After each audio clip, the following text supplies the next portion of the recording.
of the morning must open. The keys of the night are not thrown away.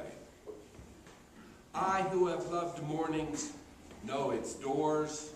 I who have loved night know its keys. I'm going to read those last two lines again just because I love the feel of them in my mouth. I who have loved morning know its doors. I who have loved night know its keys. You can almost take each one of those lines and begin a prompt for a poem from those. I'm sorry, did you tell us who that is? I will. Oh, not yet. Okay. Thou art like a flower. Thou art like a flower. And that's in quotes. We had an old song line. What flower did he mean? She might have been a quiet blue flower. She wore crimson carnations, perhaps. She may have planted tall sunflowers, stooping with hollyhocks around a kitchen doorstep. They may have picked bluebells together or talked about wild arbutus they found. Perhaps she knew what he meant, telling her, thou art like a flower. That's in Carl Sandburg's book, Honey and Song, which he wrote when he was 85. Oh. I would give my left nut to be able to write a book when I'm 85. Don't do that. You've already got the 2. A little bit from Neruda.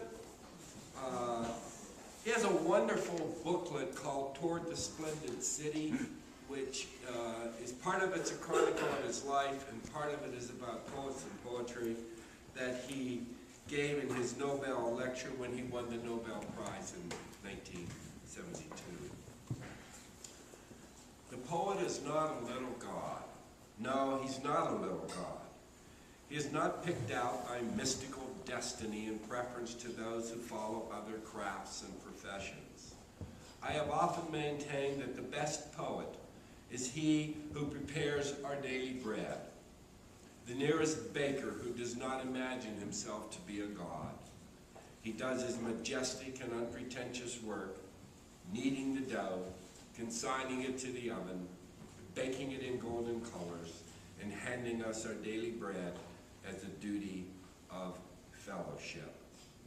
And if the poet succeeds in achieving this simple consciousness, this too will be transformed into an element in an immense activity, in a simple or complicated structure which constitutes the building of a community, the changing of conditions which surround mankind, the handing over of mankind's products, bread, truth, wine, dreams. And from the Book of Odes, I'll read the English translation, his Ode to Tomatoes. I had a good tomato crop this year, so it's kind of close to my heart. Ode to Tomatoes. The street, filled with tomatoes. Midday summer, light is halved like a tomato. Midday summer, light is halved like a tomato.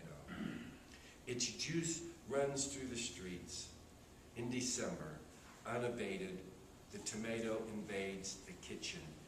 December in Chile is summer. Okay?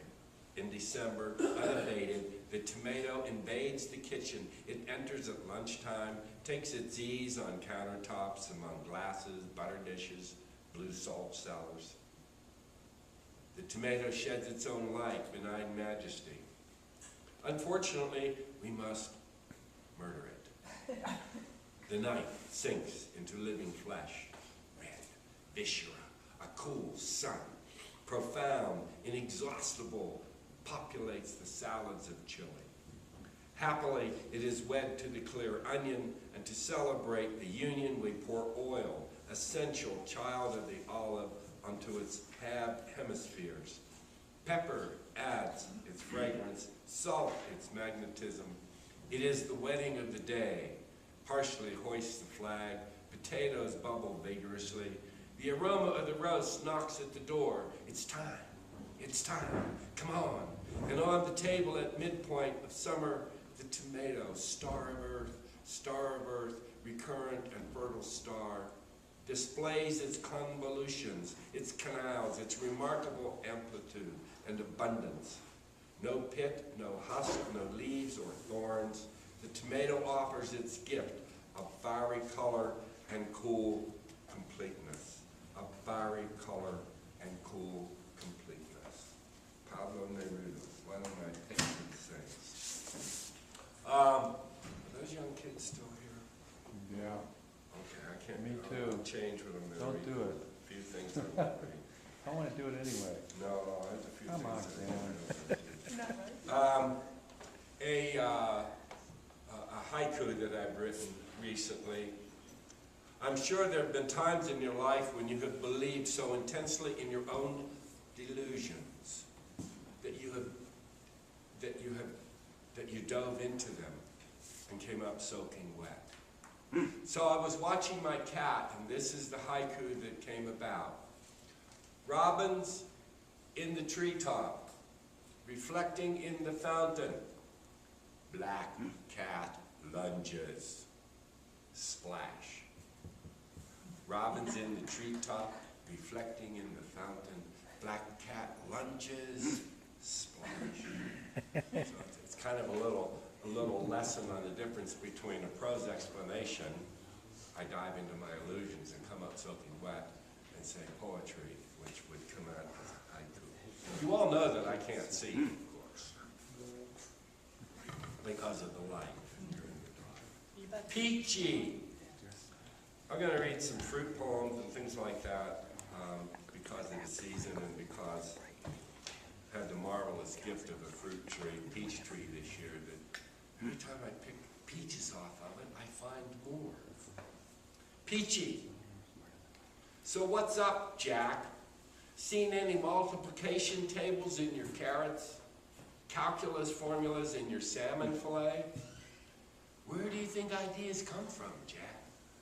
Listen up, dude. No man's an island, so sip the spring water, scramble the eggs, knead your dreams into fine flour and crusty bread. Presto, a design for a gasless car, or maybe a brighter light bulb. How about settling for a clerk who can make correct change at the cash register?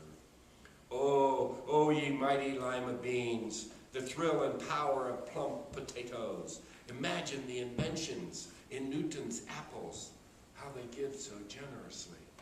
So remember, Jack, eat your broccoli, devour the plums, taste the luscious tomatoes. A kiss is a kiss until your ideas blossom and you ripen peachy keen.